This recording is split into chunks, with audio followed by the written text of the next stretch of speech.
Assalamualaikum warahmatullahi wabarakatuh. Halo Sobat Pelayanan Publik. Selamat datang di podcast Latsar 2026 Universitas Bangka Belitung. Ruang diskusi santai tapi bermakna seputar dunia birokrasi dan pelayanan publik yang penuh warna. Hari ini kita akan membahas topik yang sangat penting karena di sini khususnya bagi para aparatur sipil negara, yaitu tentang ASN yang berakhlak. Ya, betul. Dan mungkin kita akan sering mendengar istilah ini di kantor, di spanduk, di media sosial instansi, bahkan di berbagai pelatihan, terutama pelatihan yang kita lakuin sekarang ini ya. Iya, pelatihan Latsar tentunya ya Mas David ya. Tapi pertanyaannya adalah, apakah berakhlak hanya sekedar slogan? Nah itu, atau apakah menjadi benar-benar menjadi nilai yang hidup bagi keseharian kita sebagai ASN? Oke. Yuk kita bahas di Ruang Podcast Latsar 2026 Universitas Bangka Belitung. Yes. Bersama saya, Agus Fitriani. Hari ini saya ditemani oleh teman saya, David. Dan hari ini kita akan membahas topik yang pastinya sudah nggak asing lagi di dunia birokrasi, yaitu tentang ASN yang berakhlak. Nah, tulisan berakhlak nih. Tulisan berakhlak biasanya kan ada di backdrop acara di banner-banner, bahkan di email signature kita. Tapi pertanyaannya nih, sudah benar-benar diterapkan apa belum? Iya. Ini nih. Wah, pertanyaannya cukup monohok sekali Monohok ya Mas banget. David. Iya. Yuk kita bahas satu persatu supaya makin paham maknanya. Sobat pelayanan publik, buat yang mungkin belum tahu nih ya, ASN berakhlak adalah nilai dasar bagi seluruh aparatur sipil negara di Indonesia. Betul sekali Mas David. Karena berakhlak itu singkatan dari 7 nilai utama loh. Apa aja banyak sih? ya. Mas Apa David itu? tahu nggak? Nggak tahu. Oke, Apa? kita bahas Ayu bersama tahu nggak? ya. Tahu dong. Kita kan calon ASN nih. Oh, iya. Yang pertama itu ada berorientasi pelayanan, akuntabel, kompeten, harmonis, loyal, adaptif, dan kolaboratif. Kalau dilihat sekilas ya, semua terdengar sangat ideal ya. Wah, tentu dong Mas David, karena itulah yang menjadi standar kita itu menjadi profesional sebagai ASN gitu. Sobat pelayanan publik, yang menjadi orientasi kita atau 7 nilai utama yang akan kita bahas adalah berorientasi pada pelayanan. Nah, ini menurutku ya, yang paling terasa langsung ke masyarakat. Iya, betul. Karena intinya ASN itu pelayanan publik ya. Benar. Karena mindsetnya itu kita itu harus membantu. Dan bukan dilayanin. Dilayani, Benar. iya, betul. Artinya itu kan kita harus bukannya kita yang mempersulit, bukan yang memperlama, tapi ngasih solusi. Iya betul, karena kita prinsipnya melayani. Melayani. Nah, kalau contohnya di aku ya, yang adalah seorang pengelola keprotokolan di Universitas Bangka Belitung ini, kadang-kadang kan kita ada tamu dari, misalnya dari kejaksaan ataupun dari instansi dinas lain di luar, yang pastinya harus kita hormati juga sebagai tamu. Jadi bagaimana caranya sesuai dengan ilmu keprotokolan, gimana caranya pimpinan kita yang ada di UBB ini dan juga dari tamu itu tempat duduknya harus sesuai dengan tata penghormatannya. Dilayani dengan benar itu harusnya. Iya. Kalau misalnya, Ayu gimana? Kalau aku kan di bagian laboratorium nih. Jadi orientasi pelayanan itu paling kita menanggapi dari mahasiswa ya. Seperti misalnya, permisi Ibu, kita mau pinjam alat. Ya udah, berarti kita sebagai ASN-nya itu membantu mahasiswa untuk menyiapkan form. Iya, formnya itu apa aja. Misalnya form peminjaman alat nih. Mereka butuhnya alat apa aja gitu. Terus bahannya apa aja. Jadi mereka itu nanti tulis di satu form. Iya, seperti itu. Jadi untuk mempermudah mereka sendiri. Ya, sekali lagi, bukan persulit, bukan memperlama, tapi memberi solusi. Iya, mempermudah juga. Iya, betul. Oke, selanjutnya tentang akuntabel, yaitu bertanggung jawab ya Mas David ya. Iya, benar. Tadi kan kita udah diskusi nih tentang mahasiswa meminjamkan alat, itu kan mengisi form. Yes. Nah, setelah itu mereka kan otomatis kan balikin alatnya nih. Benar. Ya, terus kita yang pertama itu kita harus cek dulu nih formnya, apakah udah diisi dengan lengkap. Benar. Apakah alatnya sesuai, Benar. ada yang kurang nggak alatnya. Benar. Kalau bahan sih nggak apa-apa ya habis ya, kayaknya betadin contohnya kan, nggak apa-apa itu habis karena memang itu masuk di bahan habis pakai Yes, gitu kan. Jadi kita itu harus bertanggung jawab. Benar. Misalnya mahasiswa itu pinjam pinset nih, pinsetnya ada 2, ternyata yang dipulangin cuma 1. Itu artinya kan ada kehilangan barang kan? Iya, benar. Berarti kita harus tanggung jawab nih, kita Benar. harus menghubungi mahasiswa itu untuk mencari di mana pinset yang 1 lagi. Benar. Seperti itu. Jadi kita harus bertanggung jawab akan tugas kita. Nah, Seperti itu Mas David. Karena semua keputusan tadi, kalau berdasarkan dari itu kan berarti semua keputusan, semua anggaran, semua kebijakan itu harus bisa dipertanggungjawabkan. Pertanggungjawabkan, Nah, iya. kalau berkaca dari apa yang aku kerjakan di keprotokolan UBB ini adalah pada saat aku ditanyai misalnya ya, tamu undangannya seharusnya untuk kepala kejaksaan, tetapi yang datang malah mungkin bawahannya, mungkin karena berhalangan ya. Oh, iya. Nah, semuanya sudah, kenapa kok saya kan mewakili ini, kenapa saya duduknya di sini? Nah, semuanya bisa dipertanggungjawabkan. Oh, karena sudah sesuai SOP, sesuai dengan undang-undang berlaku, permen yang berlaku, itu memang sudah ditetapkan seperti itu. Jadi semuanya sudah bisa pertanggungjawabkan Iya, seperti itu. betul. Oke, terkait dengan kompeten. Kalau ini mau nggak mau, ASN itu harus terus mau belajar. Iya, betul Mas David. Karena semuanya itu kadang-kadang ya semua serba digital, serba cepat berubah, dan bahkan masih ada dinamika lainnya gitu kan. Kalau kita nggak upgrade skill, kita bisa ketinggalan zaman pastinya, ya. iya. Atau Karena mungkin kan semua serba digital kan. Atau kalau kita nggak gampang adaptasi ya rusak gitu kan Iya, ya. betul. Nah, contohnya kalau di pekerjaanku sebagai pengelola keprotokolan adalah memang dunia protokol itu memang ada UU-nya, ada permennya. Tetapi apa namanya?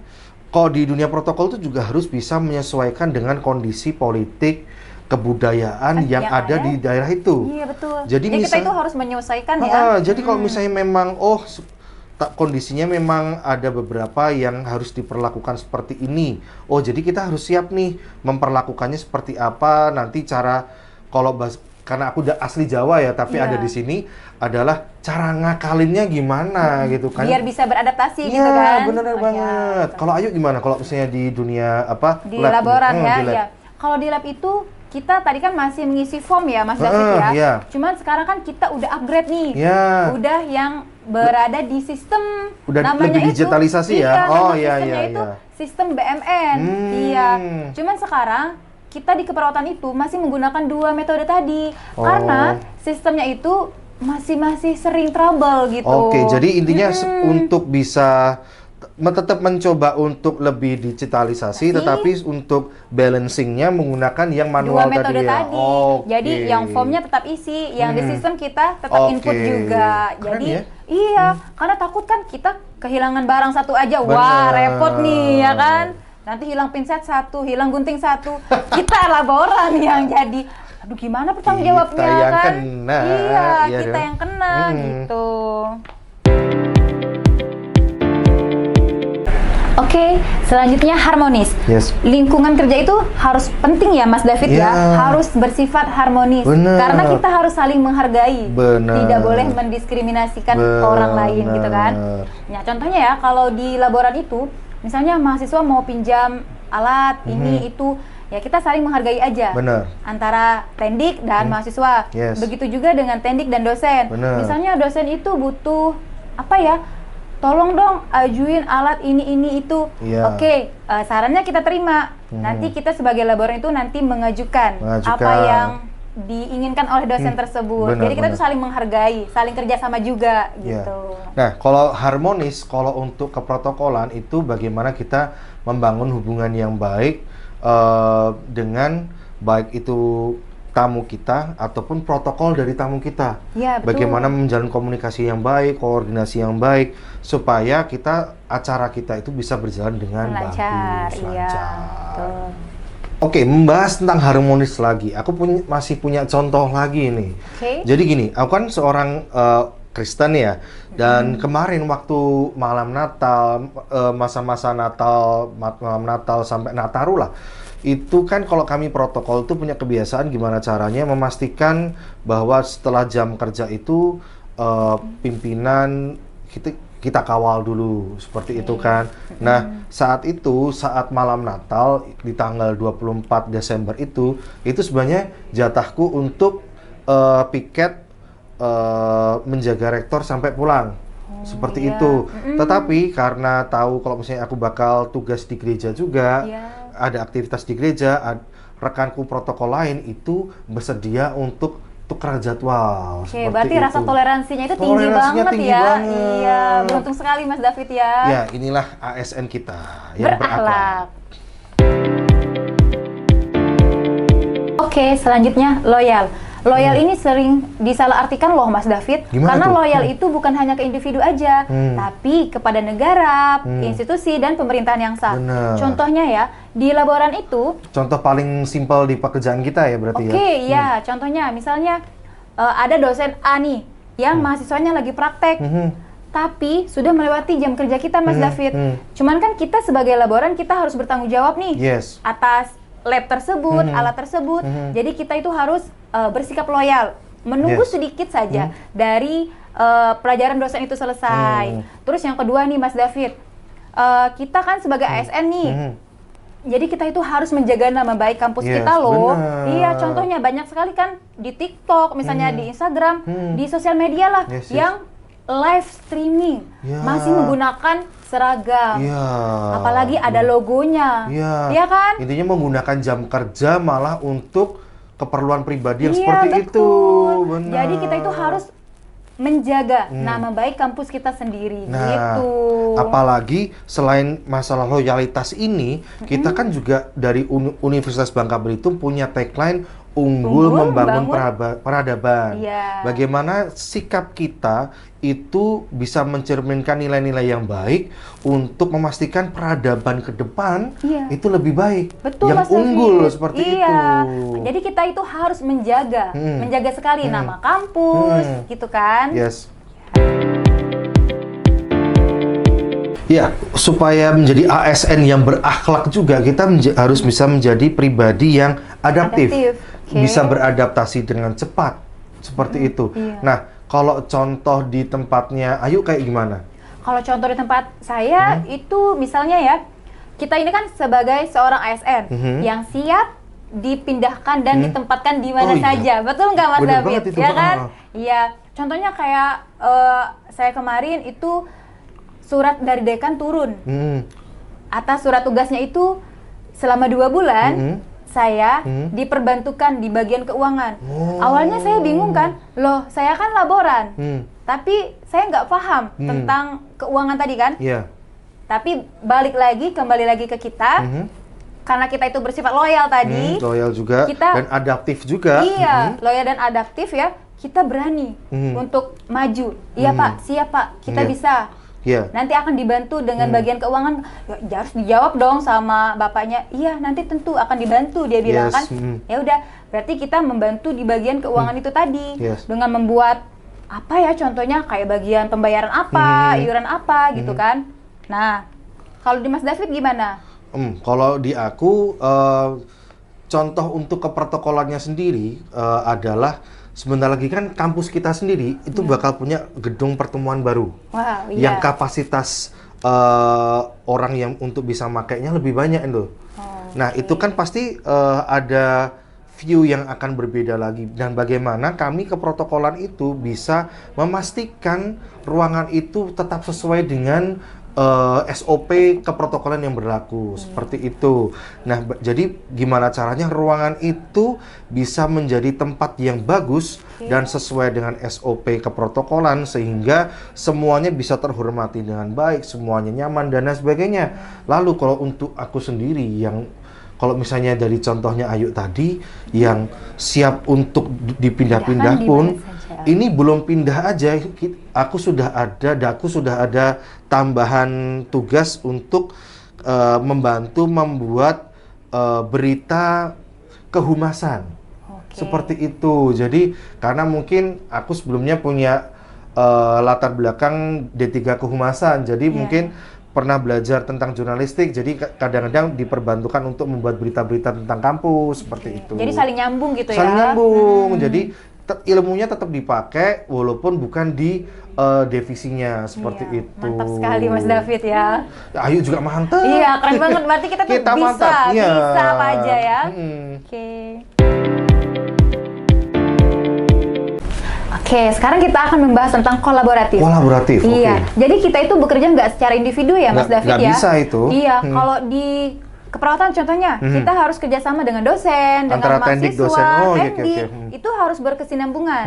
Karena misalnya, contoh ya, mereka mau mengadakan OSCE nih. OSCE itu apa tuh? OSCE itu kayak ujian. Oh, ujian. Iya, jadi ruangannya itu ada 11.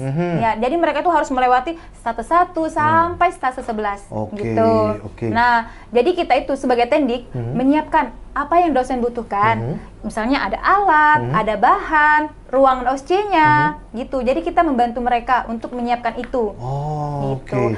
Begitu juga dengan mahasiswa, kita menyampaikan syarat untuk OSCE itu mereka harus membawa berkas yang ini, misalnya berkas yang itu, absen misalnya. Jadi mereka itu datang dengan membawa berkas, udah siap. Gitu. Jadi gimana caranya koordinasinya tetap jalan, kolaborasinya antara mahasiswa, dosen, dan tendik. Jadi memang harus berkolaborasi agar OSCE-nya itu berjalan dengan lancar. Ini pun juga yang terjadi di dunia keprotokolan di UBB ini, di Universitas Bangka Belitung, di mana protokol itu tidak bisa berjalan sendiri karena emang harus, kalau di sini itu kita harus koordinasi dengan sekretaris pimpinan terkait dengan detail acaranya seperti apa, bahkan dengan bagian humas. Bagaimana kita koordinasi dengan baik supaya nanti tugas keprotokolan untuk memastikan siap ini harus dihormati dengan bagaimana, tata duduknya di mana supaya segala sesuatunya pas itu terjamin seperti itu. Tapi ayo, jujur ya, menerapkan semua yang kita sampaikan tadi itu nggak gampang nggak sih? Iya, nggak mudah. Karena kan masih ada budaya kerja lama nih. Untuk membangun itu kayaknya sulit ya, karena memang udah ada budayanya itu sejak lama. Bener. Iya. Ada resistensi perubahan juga, ego sektoral juga. Iya, betul. Rumit ya?